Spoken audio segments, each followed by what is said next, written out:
Today we'll talk about how can you add or change your email uh, on your Wix app. We'll go to figure out the solution on how you can do that in your app.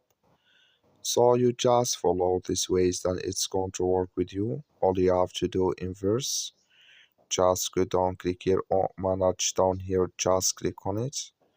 So then it's going to take you to this list. It's going to show for you like this here. Then you go down, just click on settings here, just click on it.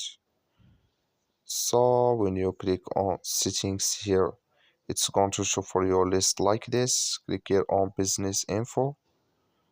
So you come to next step here, you come to email, and here add or change your email here. Go above save, click on it, and it's going to save with you. That's all you have to do. That's all. Thank you for watching. Don't forget to support us by liking and subscribe.